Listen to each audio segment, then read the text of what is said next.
Assalamualaikum warahmatullahi wabarakatuh. Selamat pagi Bapak Ibu, saudara-saudara sekalian, serta teman-teman yang ingin menyaksikan video saya hari ini. Terima kasih untuk kesempatan dan waktu yang telah diberikan kepada saya. Hari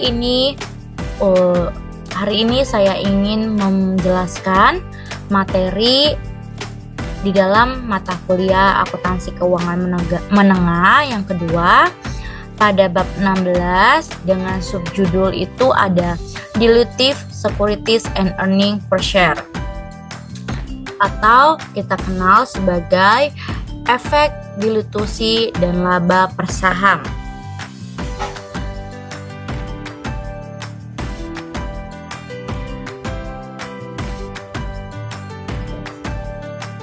Hari ini kita ingin menjelaskan beberapa atau mempelajari beberapa objek. Yang pertama kita akan menjelaskan akuntansi untuk penerbitan, konversi, dan pensiun dari obligasi konversi. Yang kedua kita ingin menjelaskan akuntansi untuk saham preferen konversi. Yang ketiga ada akuntansi untuk berbagai warren dan warren saham yang ditempatkan dengan sekuritas lainnya. Yang keempat, kita akan menjelaskan akuntansi untuk rencana kompensasi saham. Yang kelima, kita akan melakukan diskusi tentang kontroversi yang melibatkan rencana berbagai kompensasi. Yang keenam, kita akan menghitung laba per saham pada struktur modal yang sederhana. Dan yang ketujuh, kita akan menghitung laba per saham pada struktur modal yang kompleks. Di dalam Dilutive Securities and Earning per Share, kita juga terdapat dua bagian. Yang pertama ada Dilutive Securities and Compensation Plans, yang dimana juga ada beberapa kategori. Yang pertama ada hutang dan ekuitas, kedua ada konversi hutang, yang ketiga ada konversi saham preferensi, yang keempat ada berbagai warren, yang kelima ada akuntansi untuk kompensasi saham.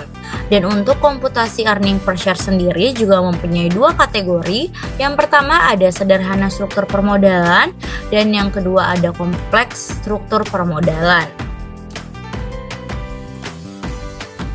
Kewajiban dan ekuitas. Haruskah perusahaan melaporkan instrumen ini sebagai kewajiban atau ekuitas? Ya, share option atau opsi saham, convertible securities untuk konversi efek, dan preference share untuk saham preferensi. Obligasi yang dapat diubah menjadi sekuritas lainnya disebut obligasi konversi atau konversi utang. Yang pertama, manfaat obligasi yang terdapat dalam bunga dan pokok dijamin, ditambah dengan yang kedua, bertukar hak istimewa untuk saham yang mempunyai opsi pemegang. Ada dua alasan utama perusahaan menerbitkan konversi. Apa aja dua alasan itu? Yang pertama ada keinginan untuk meningkatkan modal tanpa melakukan kontrol yang berlebihan. Yang kedua ada memperoleh pembiayaan saham biasa dengan harga yang lebih murah. Jadi inilah dua alasan utama mengapa perusahaan ini dapat menerbitkan konversi sendiri. Utang konversi dicatat sebagai instrumen majemuk dengan perusahaan menggunakan metode with and withhold, yang dimana ada fair value of convertible debt, debt at date of issuance, atau with both debt and equity components dikurang dengan fair value of liability component at date of issuance atau based on present value of cash flows. Ini bisa kita bilang pada fair value of convertible debt ini adalah nilai wajar utang konversi pada tanggal penerbitan, yang dimana dengan komponen utang dan ekuitas. Untuk yang fair value of liability component ini adalah nilai wajar komponen liabilitas pada tanggal penerbitan yang berdasarkan nilai sekarang dari arus kas. Lalu kita akan mengurangi untuk dapat selisihnya dengan mendapatkan hasil equity component at date of issuance atau tanggal penerbitan komponen ekuitas tanpa komponen utang. Implementasi dari pendekatan itu juga kita mempunyai implementasi dalam pendekatan with and without itu. Yang pertama ada menentukan nilai wajar total utang konversi dengan kewajiban dan komponen ekuitas. Kemudian yang kedua kita dapat menentukan komponen kewajiban dengan menghitung total nilai sekarang dari semua arus kas masa depan yang kemudian didiskontokan pada tingkat bunga pasar. Yang ketiga itu mengurangi komponen kewajiban diestimasi pada langkah kedua, yaitu dari nilai wajar utang konversi hasil masalah untuk sampai pada komponen ekuitas. Oke, kita lihat ilustrasi atau contoh dalam pada saat penerbitan. Rocky Group menerbitkan 2000 obligasi konversi pada awal tahun 2011. Kemudian obligasi memiliki jatuh tempo 4 tahun dengan tingkat bunga yang ditetapkan sebesar 6%. Kemudian dikeluarkan setara dengan face value sebesar $1.000 per obligasi. Kemudian hasil total yang diterima dari penerbitan obligasi adalah $2 juta yang kemudian bunga dibayarkan setiap tahun, yaitu pada tanggal 31 Desember. Setiap obligasi dapat dikonversikan ke dalam 250 saham biasa dengan par value sebesar $1. Tingkat bunga pasar pada utang non konversi yang sama adalah 9%. Inilah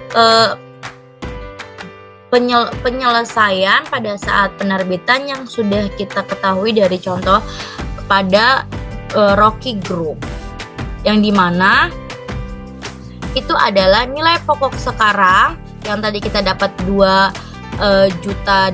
Di sini kita bisa bikin dengan 2 juta euro.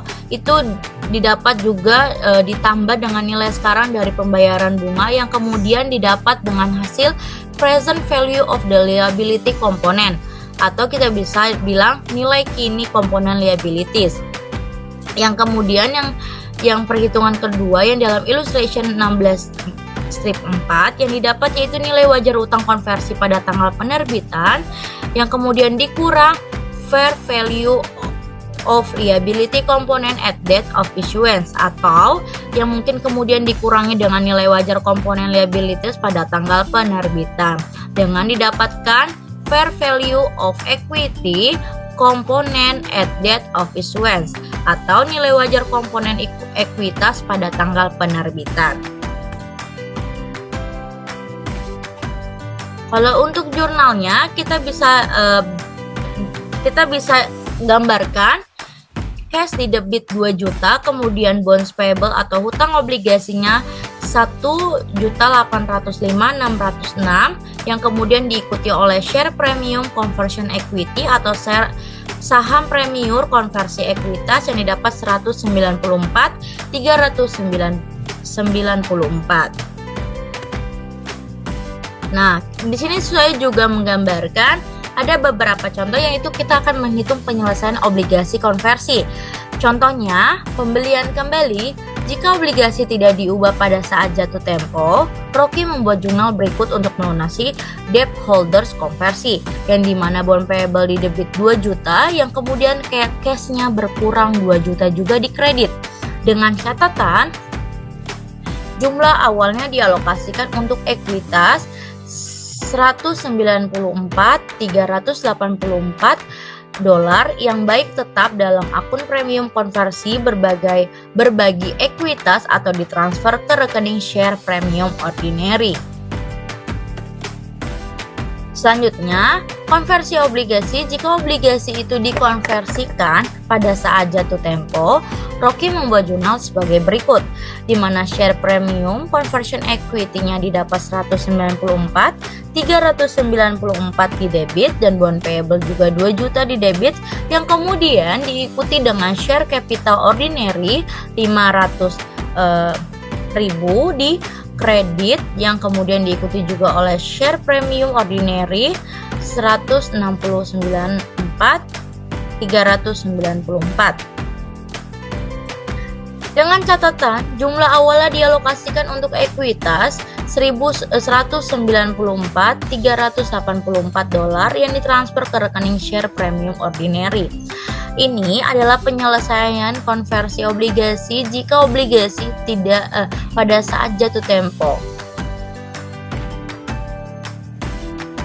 Next.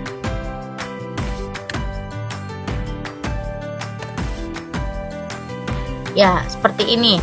Penyelesaian obligasi konversi atau konversi obligasi sebelum jatuh tempo. Schedule of bond amortization, effective interest method, 6%, bond discounted at 9%. Tanggal date atau tanggal 1 bulan 1 tahun 2011, cashback-nya itu adalah tidak diisi dengan carrying amount of bonds, itu didapat 1.805.606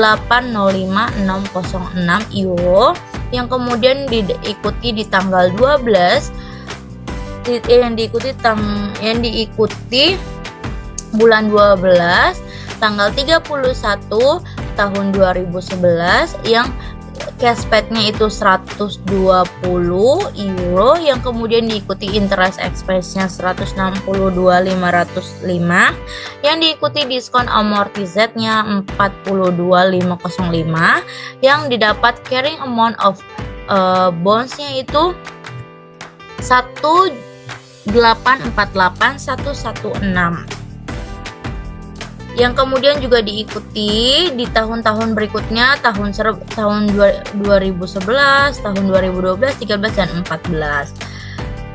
Dengan dolar ke-14 difference due to rounding. Kemudian kita juga akan melihat penyelesaian obligasi konversi obligasi sebelum jatuh tempo. Dengan asumsi bahwa Rocky mengkonversi obligasi menjadi saham biasa pada tanggal 31 Desember 2012, di mana share premium conversion equity-nya 194.394 di debit dan bond payable 1894441 di debit, yang kemudian juga diikuti kreditnya yaitu share capital ordinary 500, share premium ordinary juga 1588835 di kredit. Dengan catatan jumlah awalnya dialokasikan untuk ekuitas yang kemudian ditransfer ke rekening share premium ordinary. Selanjutnya Rocky pembelian kembali sebelum jatuh tempo. Rocky melakukan pembelian yang dimana pembelian kembali sebelum jatuh tempo itu Rocky menentukan nilai wajar dari komponen kewajiban dari obligasi konversi pada tanggal 31 Desember 2012 dan kemudian mengurangi nilai wajar obligasi konversi.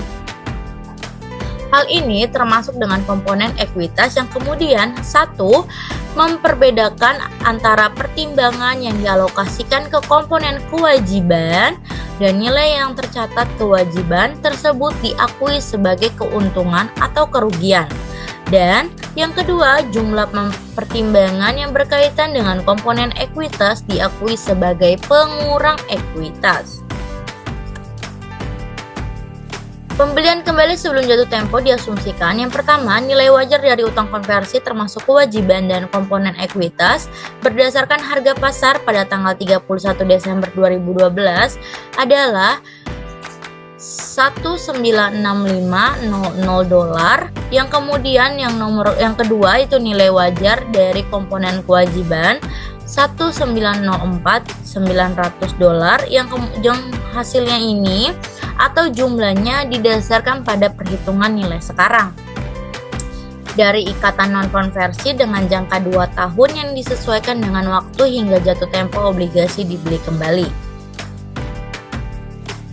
Langkah pertama untuk penyelesaian obligasi konversi yaitu menentukan untung atau rugi pembelian kembali utang dengan present value of liability component pada tanggal 31 Desember 2012 dengan given above dan carrying a value of liability component at Desember 31 2012 dengan ilustrasi yang didapat dengan loss on repurchase, atau intinya dalam penyelesaian obligasi konversi, kita yang pertama itu menentukan nih untung atau rugi pembelian kembali utang. Yang selanjutnya diikuti, kita harus menentukan setiap penyesuaian ekuitas, di mana fair value of convertible debt pada tanggal 31 Desember 2012 yang dikurangi dengan fair value of liability component at Desember 31 2012. 2 tahun convertible debt yang didapat dengan fair value of equity component at Desember 31 2012 dengan withhold debt component.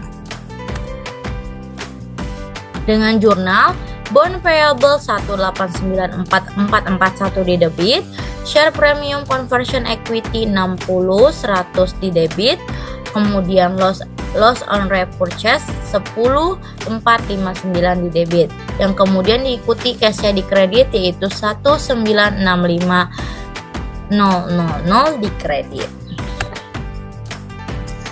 Induced conversion atau kita bisa kenal dengan konversi yang diinduksi.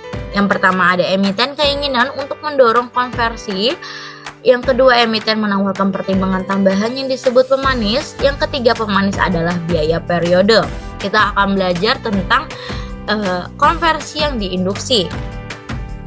Dengan contoh atau ilustrasi, Hello Sheet atau telah Hello ID Inc. telah menerbitkan surat hutang convertible dengan fair value sebesar $1 juta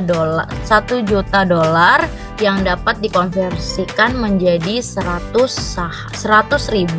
saham biasa atau $1 per value, yang kemudian ketika dikeluarkan Hello ID mencatat share premium konversi ekuitas sebesar $15.000 yang dimana Hello ID keinginan untuk mengurangi biaya bunga tahunan. Selanjutnya untuk melakukannya, Hello ID setuju untuk membayar pemegang obligasi konversi yang tambahan $80.000 jika mereka akan mengkonversi dengan asumsi konversi terjadi. Hello ID membuat jurnalnya sebagai berikut. Kita lihat jurnalnya bagaimana.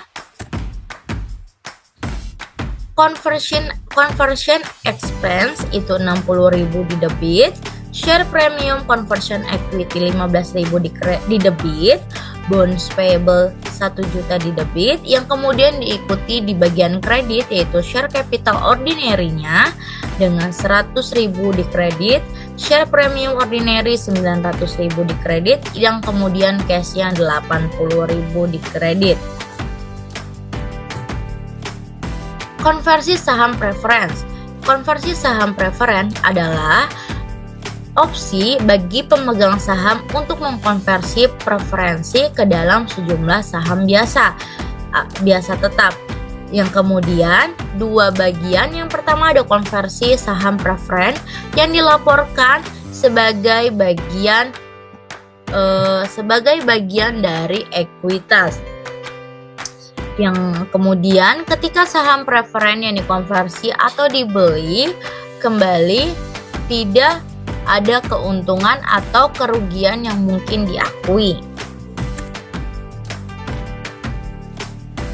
Oke, kita lihat ilustrasinya, di mana konversi saham preferen dengan ilustrasi atau contoh perusahaan Morse menerbitkan 1000 saham preferen konversi yang memiliki face value sebesar $1 per saham, yang kemudian sahamnya diterbitkan seharga $200 per saham. Jurnal untuk mencatat transaksi ini adalah sebagai berikut. Case-nya itu adalah 1000 dikali 1000 saham preferen konversi dikali dengan $200 per saham, didapat 200 di debit, yang kemudian diikuti share capital preference yaitu 1000 dikali $1 didapat 1000 di kredit, yang diikuti oleh share premium conversion equity didapat 199.000 di kredit. Dari mana 199.000-nya? Didapat dari 200 diselisih atau dikurangi dengan 1000. Ilustrasi yang kedua itu ada jika kita tidak berasumsi bahwa setiap saham selanjutnya dikonversi menjadi masing-masing 25 saham biasa. $2 face value yang memiliki fair value $410.000 yang kemudian jurnalnya itu adalah share capital preference 1000 di debit, share premium conversion equity 199 di debit, diikuti dengan share capital ordinary 1000 dikali 25 dikali 2 euro didapat 50.000 di kredit, dan diikuti share premium ordinary 150.000 di kredit.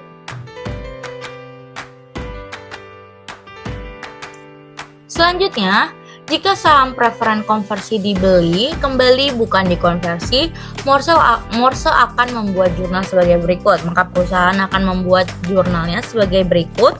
Share capital preference 1000 ada di debit, share premium conversion equity 199.000 ada di debit, returning earnings atau laba ditahannya didapat 210 di debit, dan cashnya 410 di kredit.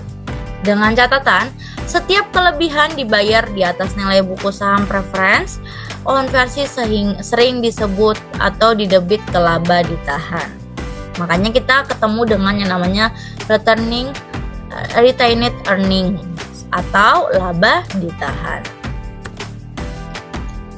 Sekarang kita akan mempelajari dengan saham warrant. Warrant adalah surat berharga yang dikeluarkan oleh perusahaan yang memberikan hak kepada pemegangnya untuk membeli saham perusahaan dengan persyaratan yang telah ditentukan sebelumnya. Biasanya ini timbul atas 3 situasi. Warrant ini biasa timbul dalam 3 situasi. Yang pertama, pada saat menerbitkan jenis sekuritas yang berbeda seperti obligasi atau saham preferen. Seringkali warrant disertakan agar sekuritas terlihat lebih menarik untuk memberikan suatu pendorong ekuitas atau equity kicker. Situasi yang kedua itu ada pada penerbitan tambahan saham biasa, pemegang saham yang ada mempunyai hak istimewa atau kita kenal dengan preemptive right untuk lebih dulu membeli saham biasa. Warrant dapat diterbitkan untuk membuktikan hak tersebut. Warrant yang sering dikali disebut sebagai opsi saham atau stock option diberikan kepada kompensasi kepada para eksekutif dan juga karyawan. Saham warrant yang diterbitkan dengan efek lain adalah didasari merupakan opsi jangka panjang untuk membeli saham biasa pada harga tetap. Yang pertama dan secara umum, masa warrant adalah 5 tahun, terkadang 10 tahun. Yang kedua, perusahaan harus menggunakan metode with and without yang seperti sudah saya jelaskan tadi di awal. Bagaimana untuk mengalokasikan dana antara dua komponen. Dengan ilustrasi, pada suatu waktu IT atau T menerbitkan obligasi dengan warrant yang dapat dipisah dengan detachable berjangka 5 tahun untuk membeli satu lembar saham biasa dengan par value $5 seharga $25. Pada saat itu selembar saham dijual kira-kira $50.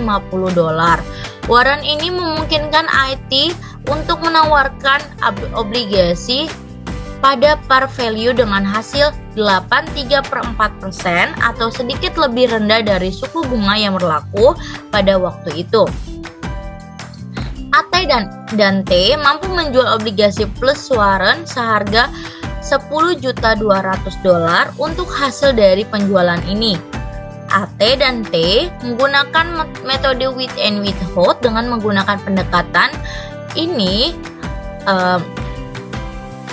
AT dan T dapat menentukan nilai sekarang dari arus kas masa depan yang berhubungan dengan obligasi sebesar $9.707.852. Dengan jurnal itu cashnya 9.707.852 di debit, diikuti dengan bond payable-nya 9.707.852. Yang selanjutnya ada cashnya 492.148.000, share premium share warrants itu 492.148. Dengan asumsi investor melaksanakan semua 10.000 warren, satu warren per satu lembar saham biasa dengan AT dan ET,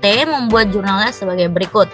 Cashnya 10.000 dikali $25 didapat 250.000 di debit.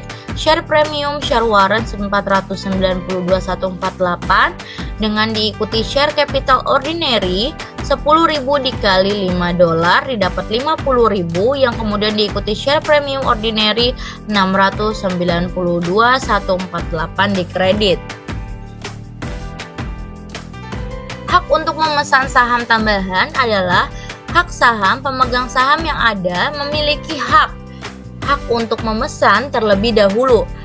Nah, hak inilah yang dilakukan untuk membeli saham baru yang kemudian diterbitkan dalam proporsi kepemilikan mereka.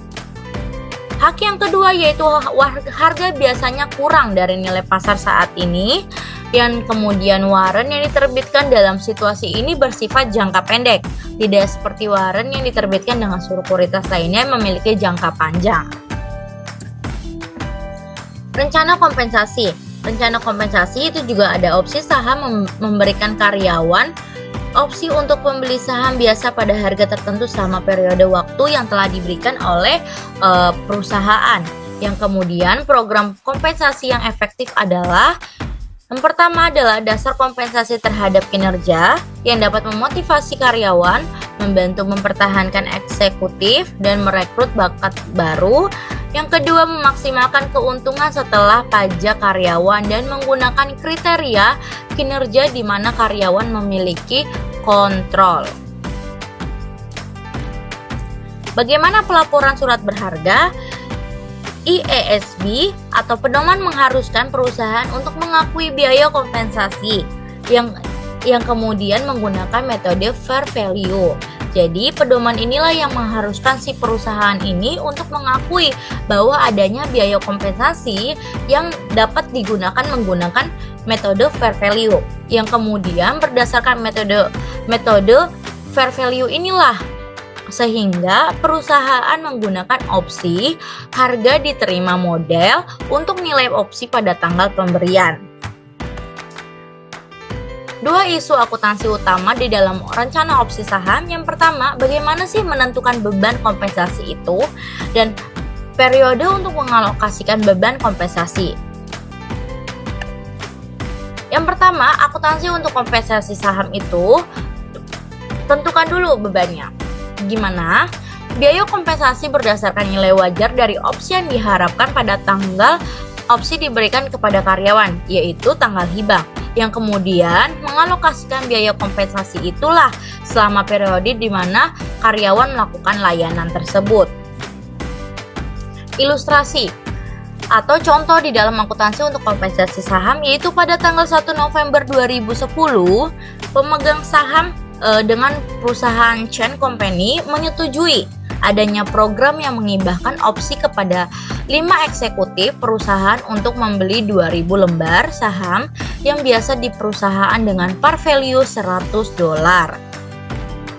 Yang kemudian perusahaan memberikan opsi kepada perusahaan bahwa pada tanggal 1 Januari tahun 2011 para eksekutif dapat melaksanakan opsi setiap saat dalam 10 tahun mendatang.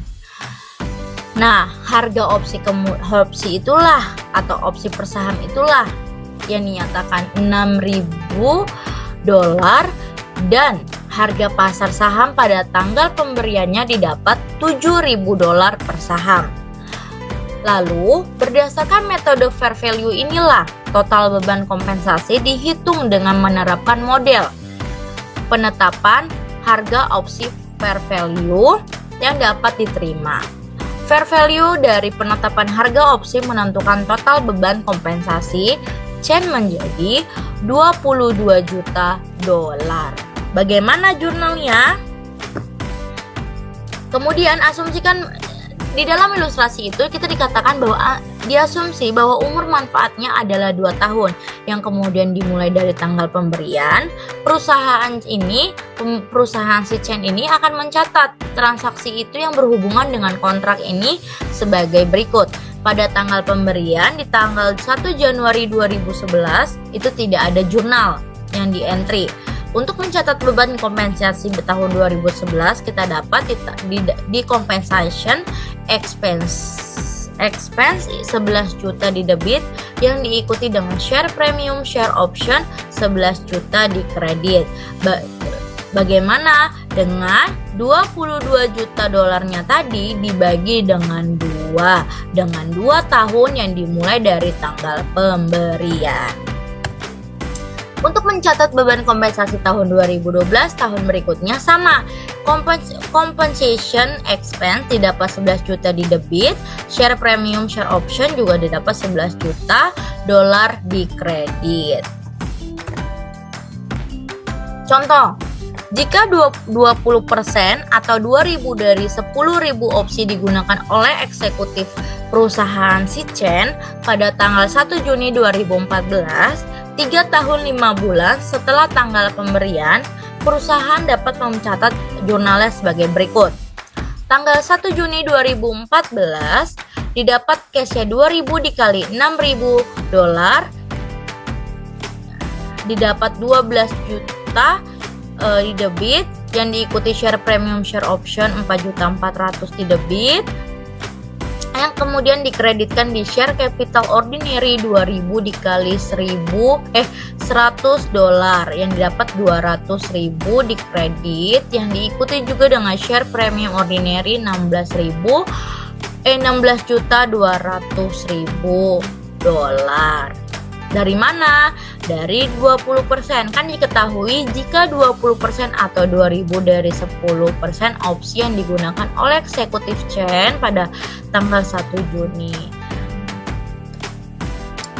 Selanjutnya, jika opsi saham yang tersisa tidak digunakan eksekutif Chen sebelum tanggal kadaluarsa, perusahaan akan mencatat transaksi pada tanggal kadaluarsa sebagai berikut.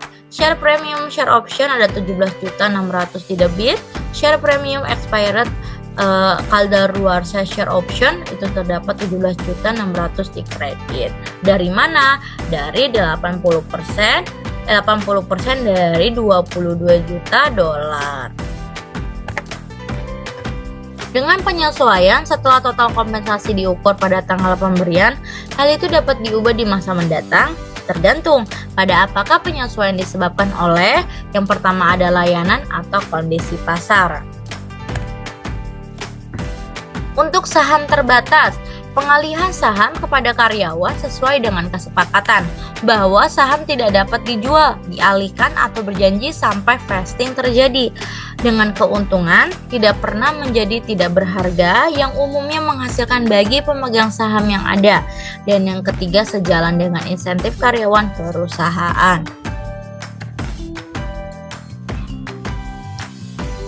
Dengan contoh atau ilustrasi, pada tanggal 1 Januari 2011, perusahaan Ogden menerbitkan 1.000 saham terbatas pada CEO-nya, Christy Georgie. Ogden saham memiliki fair value sebesar 20 dolar per saham pada tanggal 1 Januari tahun 2011. Informasi tambahan adalah periode layanan terkait dengan saham terbatas adalah 5 tahun. Vesting terjadi jika Di Georgie tetap dengan perusahaan untuk jangka waktu 5 tahun dan par value saham adalah 1 dolar per saham. Dengan catatan, Ogden membuat jurnal sebagai berikut. Owner net compensation 20.000 di debit, share capital ordinary didapat dari 1.000 dikali 1 dolar yang kemudian dicatat pada 1.000 di kredit yang diikuti dengan share premium ordinary 1.000 dikali 19 dolar didapat 19.000 di kredit.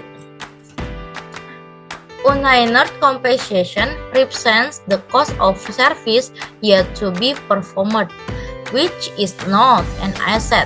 Unearned net compensation is reported as a component of stockholders' equity in the balance sheet. di mana kompensasi yang belum diperoleh merupakan biaya atas layanan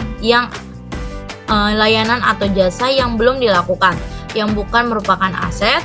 Kompensasi yang belum diperoleh oleh atau dilaporkan sebagai komponen ekuitas pemegang saham dalam neraca.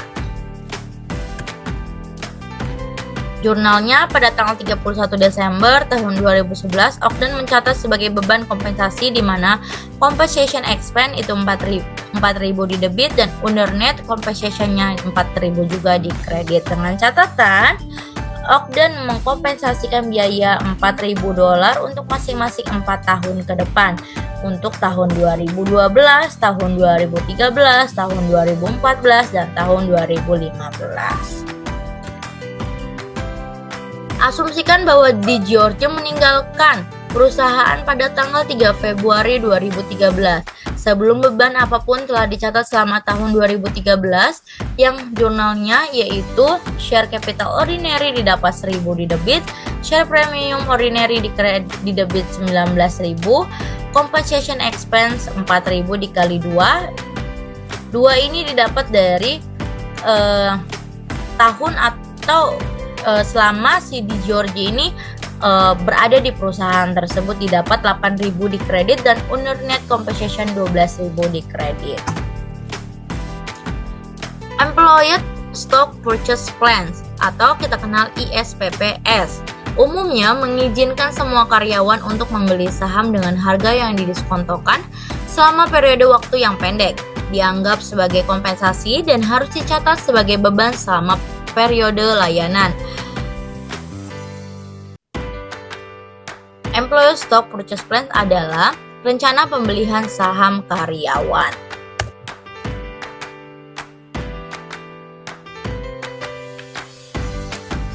Selanjutnya, kita juga melihat di sini ada ilustrasi tentang perusahaan dilarang menawarkan kesempatan sebagian atau semua kepada 1.000 karyawan untuk berpartisipasi dalam rencana pembelian saham karyawan.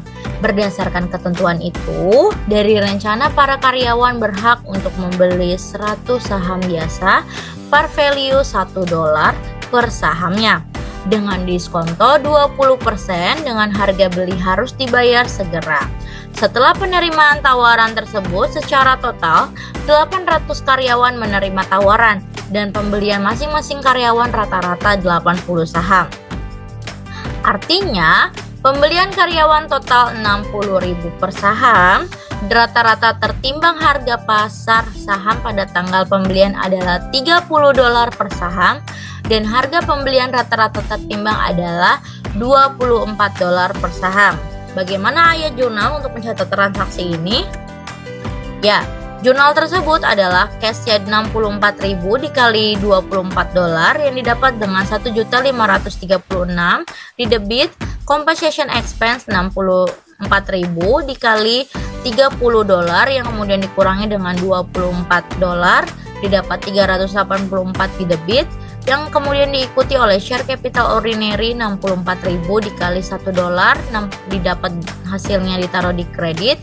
Yang selanjutnya ada share premium ordinary 1.856.000 di kredit. Pengungkapan rencana kompensasi. Perusahaan memiliki satu atau lebih saham, pengaturan pembayaran harus mengungkapkan.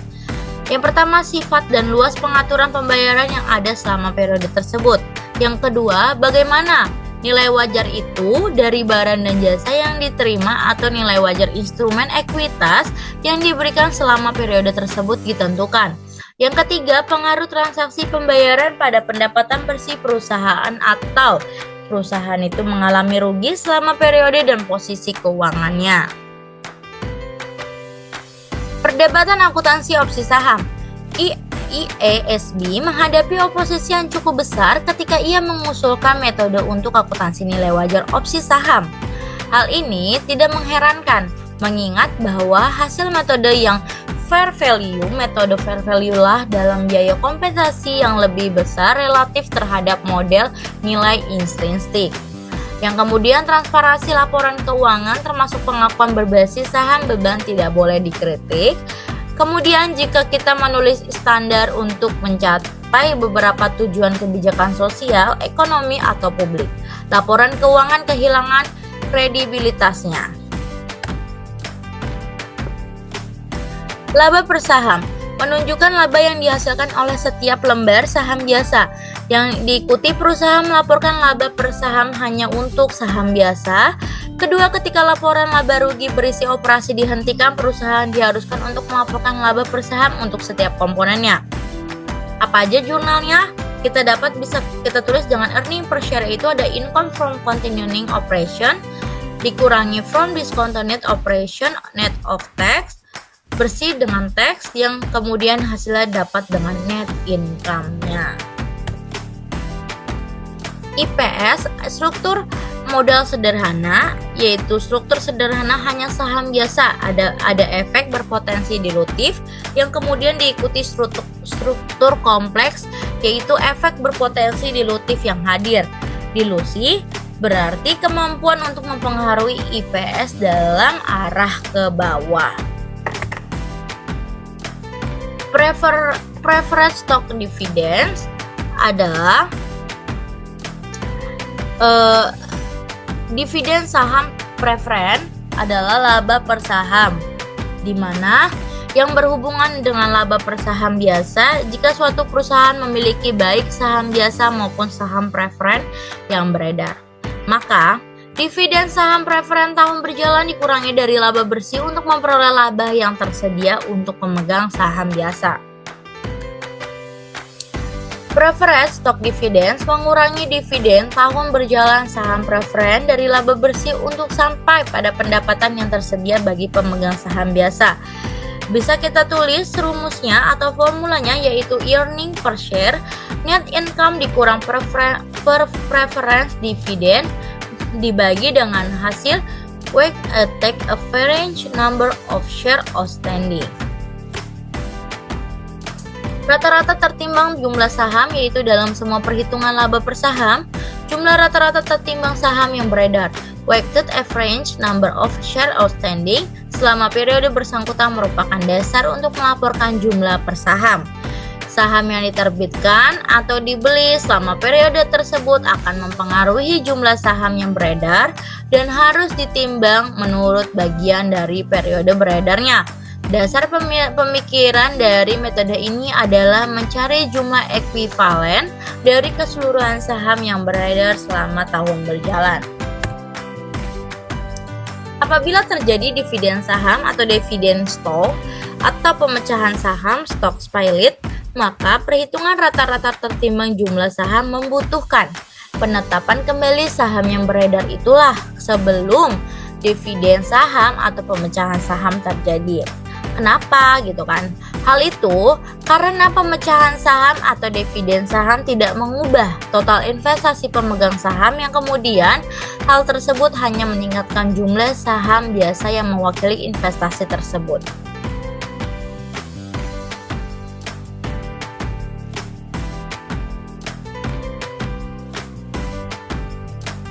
Contohnya adalah perusahaan Sabrina yang memiliki perubahan berikut dalam saham biasa selama 1 tahun.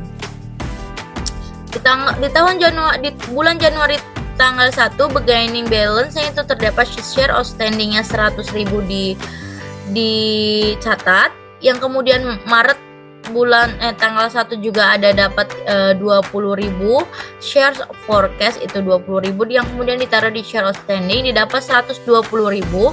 Di bulan Juni tanggal 1, 60.000 additional share yang 50% dari share dividen yang didapat dalam 60.000, yang kemudian 120.000 ditambah 60.000 didapat 180.000. Di bulan November tanggal 1 issue 30.000 share forecast, itu didapat 30.000 yang terjadilah ending pada akhir periode Desember 31 didapat ending balance-nya 210.000 di share outstanding. Saham yang beredar sebelum dividen dibagikan harus ditetapkan kembali Saham yang beredar dari tanggal 1 Januari sampai 1 Juni harus disesuaikan dengan dividen saham, sehingga saham-saham tersebut ditetapkan atas dasar yang sama seperti saham yang diterbitkan kemudian untuk dividen saham. Inilah IPS struktur modal sederhana.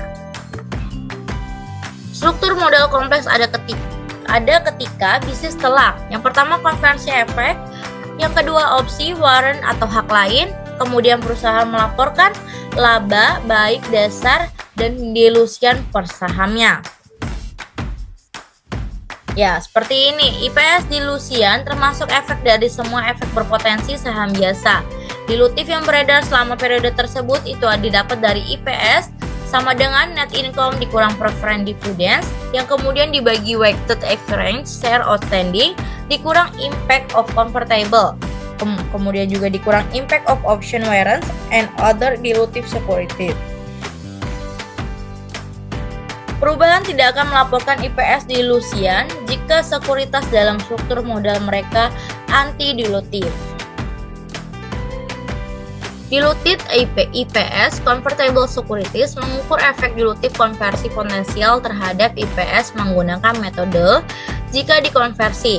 Metode untuk obligasi konversi mengasumsikan yang pertama, konversi sekuritas convertible pada awal periode atau pada saat penerbitan sekuritas jika diterbitkan selama periode berjalan dan penghapusan bunga yang berhubungan sesudah pajak.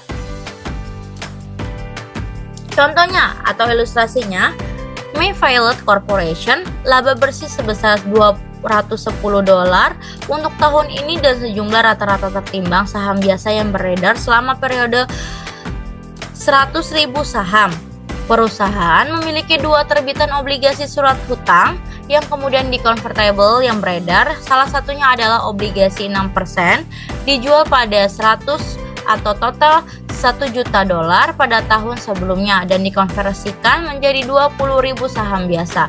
Beban bunga untuk tahun berkaitan dengan komponen kewajiban dari obligasi konversi adalah $62.000, yang lainnya adalah obligasi 7% yang dijual pada 100 total $1 juta. Pada tanggal 1 April tahun berjalan dan dikonversikan menjadi 32.000 saham biasa. Beban bunga tersebut untuk tahun ini berkaitan dengan komponen kewajiban dari obligasi konversi adalah $80.000 dengan tarif pajaknya 40%. Bagaimana jurnalnya? Kita menggunakan basic IPS yaitu laba bersihnya $210 dengan dibagi rata-rata tertimbang sahamnya 100.000 didapat $2,10. Ketika menghitung diluted IPS dimulai dengan basic IPS yang tadi kita sudah pelajari. Basic IPS ya ini $210 yang kemudian diikuti 6% debentures itu yang kemudian 7 debentures. Inilah IPS struktur modal kompleks yang ketika menghitung diluted IPS dengan basic IPS. Diluted IPS atau convertible securities other factor. Faktor lainnya itu adalah jika obligasi dijual dengan premi atau diskonto, maka beban bunga harus disesuaikan setiap periodenya untuk memperhitungkan kejadian ini. Karena itu, jumlah beban bunga yang ditambahkan kembali sesudah pajak ke laba bersih adalah beban bunga yang dilaporkan dalam laporan laba rugi, bukan bunga yang dibayarkan secara tunai selama periode itu berjalan.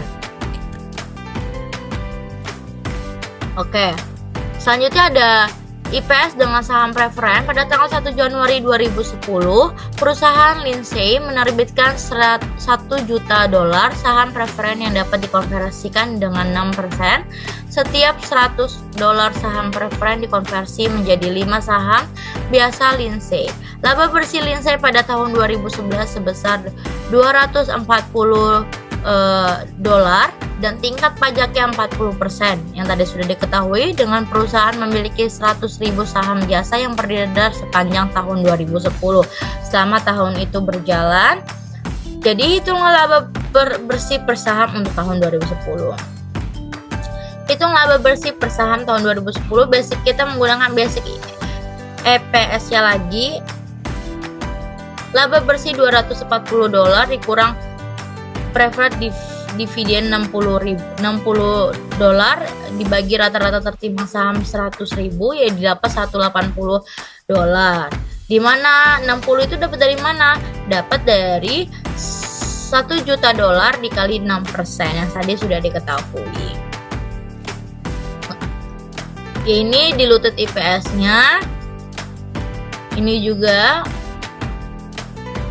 Kemudian diluted IPS option and warrants mengukur efek dilutif konversi potensial dengan menggunakan metode treasury saham. Metode ini mengasumsikan perusahaan menggunakan opsi atau warrant pada awal tahun yang kemudian bahwa mereka menggunakan dana untuk membeli saham biasa untuk pembendaharaan.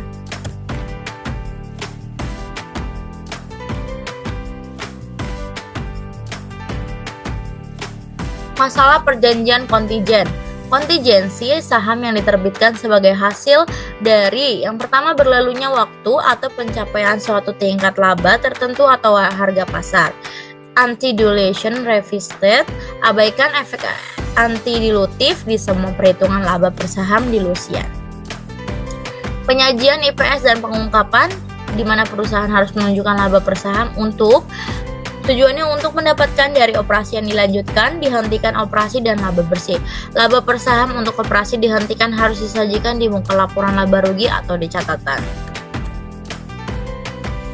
Ya, untuk kesimpulannya itu adalah simple capital structure, single presentation of IPS, compute income applicable to ordinary share, yaitu net income minus preferred dividends, yang kemudian compute weighted average number of ordinary share outstanding, yang didapat menggunakan rumus IPS, yaitu income applicable of ordinary share dibagi weighted average number of ordinary share. Ya, inilah kesimpulannya.